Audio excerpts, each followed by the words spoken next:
A great silence has fallen.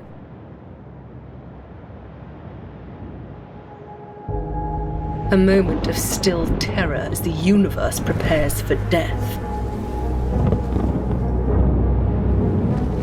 Our darkest hour grows ever darker.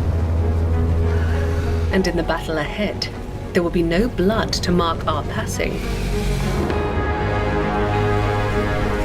Just the husks of men and women reduced to nothing. We must marshal what strength remains. We must trust in the armor of faith. We must deafen the stars with our wrath. Lest we fail, and humanity falls to a final silence.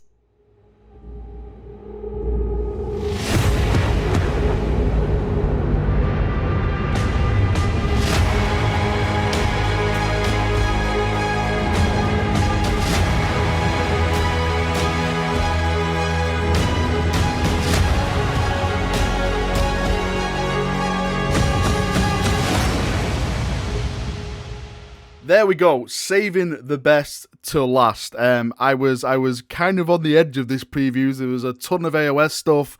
There was Blood Bowl. There was everything. We got something nice for the Horus Heresy, which we'll speak about in a second. And I was like, what are they going to show for 40k? Are we actually going to get something decent for this? And I think he was. This is something very, very awesome. That was, of course, the Pariah trailer for the next book after War of the Spider, and I think this is going to be the last one. I have a little bit of a theory on this as well, but in this actual book, let's say, you're getting two characters. You're getting the Inquisitor that we saw from the first trailer ages and ages and ages ago, going all the way back to the start of the Psychic Awakening, and we're getting a brand new Necron model as well. Even though it's a brand new Necron model, it is a redesign of an old Necron model. The one you see in the background is the old one. This is Illuminator Seraz. Hopefully I'm pronouncing that right. It's basically a classic Necron character. And if we switch it around to the brand new one, which is looking absolutely fabulous, bloody hell. Firstly, let's just take a second to look how far this character has come in a redesign.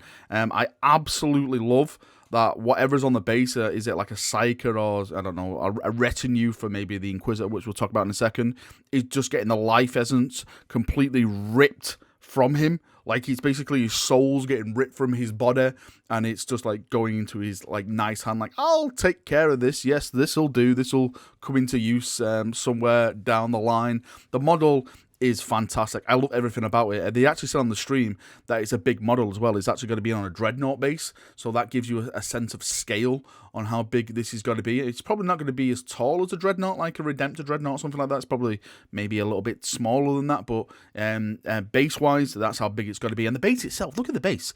Look at all the stuff. You can see like the little scarabs and stuff crawling all over the concrete and stuff. I absolutely love concrete bases. I don't know why, there's something wrong with me in the head, but I love rubbly bases. I think it really adds to the effect of 40k when you do battles and stuff like that. So seeing a nice rubbly base always gets me excited. His weapon looks fantastic. Yeah, the character, just everything about this character, it's looking amazing. I truly think that Necrons are going to be taking the center stage very, very soon. They were saying in the in the trailer, on the Warhammer TV, like the Necrons have been waiting, they've been watching, and now this is their time to where they finally stepped in. Like, okay, now it's time for us to get involved, because you chaps are doing nothing but breaking things. So I'm very, very excited to see where the narrative goes with the Necrons getting involved in all of this. And there's a little voice in the back of my head saying to me the Necron vs Space Marine box set, which was rumoured to be coming around the 9th edition stuff. So I'm wondering if this is more, it's actually getting weight to this rumour where, the Necrons are stepping forward now. And we actually did see some Marines in the trailer as well. I'll just screen cap it and put it at the back here now. Some Ultramarines there. And was that a Templar banner? Was it? I see like a half of a cross. Could the Black Templars be getting involved? Helbrecht coming for vengeance with his lost arm, someone mentioned in my Discord. I don't think I'll go that far, but hey, at least this book will have some narrative with the Space Marines. Yes, it's the Ultramarines that are always there. How big is the Ultramarine chapter? Bloody hell, are you sure they're Codex compliant? They seem to be in every single battle that's going on in 40k. And the next model, of course, what got previewed was the Inquisitor, a brand new Inquisitor model, which is, I think this is a pretty cool thing as well. The model itself is fantastic. Fun fact, when this trailer first aired, and her back was towards us, I actually thought it was Vulcan because of the big, like, Drake's head on her shoulder. I was like, oh my god, it's Vulcan! And my like, heart skipped a beat, but of course it was this Inquisitor in the end. An Inquisitor wielding some Xenos tech. A Shuriken gun. It looks all like purity sealed and stuff like that, but it's still Xenos heresy, in my opinion. Don't let the Black Templars see it, because I'm sure they'll like completely destroy you and like chop off your head, because yes, that is alien technology. The model itself looks really, really cool. I have literally no idea what that dragon thing is. I don't think I've seen that before in 40k. I'm sure it's like some old type of lore or something like that, but yeah, it looks really, really cool. The model looks fantastic. It's nice that she got brought to life as a model. Look forward to seeing her rules. Hopefully maybe this is the start of something bigger for the Inquisition. I know a lot of people would love like something like Agents of the Imperium or something like that. And I'd be completely down for that. You know, nice little retinues and stuff you could add to like your forces and all that kind of stuff. I know they got rules a couple of months back in the White Dwarf magazine. So yeah, maybe there's something out there in the future for them having their own little codex. But all in all, nice model. I think yeah, it's great. And just to retouch on the subject I was talking to before about that Necron box set and stuff, I actually really do think that the Necrons are going to get a lot more love in the coming year or like months or something like that. For those of you joining in my streams and stuff, we always talk about Necrons. Well, we have been talking about Necrons for the past few weeks now, and we've always made the point that Necrons really haven't got anything new massively in the past 7 years. Of course, this character adds to that. They also got something in the Forgebane box set, another HQ character which was plastic, but apart from that, they basically got nothing. So for me, I think the narrative sent to the story is going into the Necrons' favour and their viewpoint of all this and their retaliation to maybe the Imperium, to Chaos, maybe to everyone in the bloody galaxy. You know, they are like one of the oldest races up there with the Eldar. So yeah, it's definitely time that they wake up, start getting involved, and hopefully we'll see some big characters return, aka maybe the Silent King could get involved and start smashing up some things. That'd be really, really cool to see.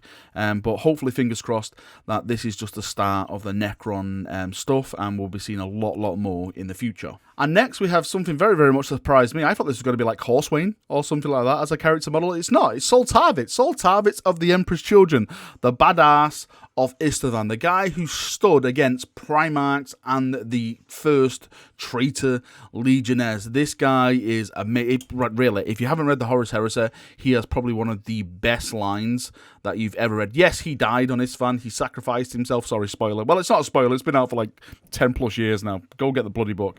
But yeah, an amazing character. That pose is absolutely godly. I'm really thinking of buying this model just to start kit bashing it. Yes, of course, I don't play Emperor's Children. I'm not a heretic these days. In the Horus Heresy board game, I was actually thinking of making like an actual loyalist force of Emperor's Children, but they really never had any characters like that. So maybe this could be the start of something further down the line. I love his face. I love that face. I think I'm just going to kit bash the hell of it, make a Templar with some of the bits and stuff like that, or I don't know, something mad, because that pose, the way he's holding his sword, the way the sword looks, the sword itself, yeah, it's everything about this I absolutely love. It kind of looks like plastic as well. I don't think it is plastic. It's probably going to be resin, like everything is resin when it comes from Forge World. But if GW really want to blow me out the water and take to the next stage, then they'll announce that they're actually doing this stuff in plastic. So yeah, I love it, absolutely love it. Hat off to whoever designed this. I think you've done the character justice. He's a badass character, and I love everything about this model. Congratulations, it's amazing. And right at the end, we have some stuff from the Story Forge. This was a new preview into one of the Hammer and Bolter episodes. Episode 2 is going to be about the Sisters of Battle. It says here, in the last couple of previews, we showed you footage of the forthcoming animated series, including Hammer and Bolter. This is an anthology show featuring tales from across the world of Warhammer, which is really, really good because you can get to visit all aspects of 40k, in my opinion. Each is written by a different member of the Storyforge team, the creative minds behind our media projects, and animated in various styles. Today we have some very exciting first look at the Hammer and Bolter episode 2, written by George Mann, who you may know from the Raven Guard stories for Black Library. This installment stars the Sisters of Battle, and we can see like some of the art which is in the background now. It says these images give you a hint of animation style you can expect from this episode, and the tantalizing first glimpse at the sisters Eleanor and Agfathia? Yeah, I probably just completely butchered them names. Who could be fighting?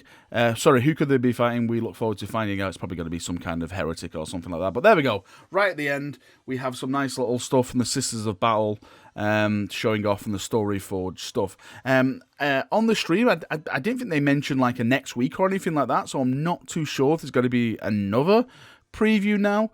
I'm sure that if there is going to be one, then we'll see that announced on the Warhammer community website, probably sometime this week, if it's going to be this Saturday coming. I literally have no idea, but as soon as I do know, I'll update with information and get it out to you there. Right, thank you for coming for my video. Thank you for watching. I hope you've enjoyed it. Please give me your thoughts, feedback, everything like that down below. Do you like what you've seen so far? Do you hate what you've seen so far? Leave it down there and we'll have a nice little talk as we always do. See you now. Have a great day and bye-bye.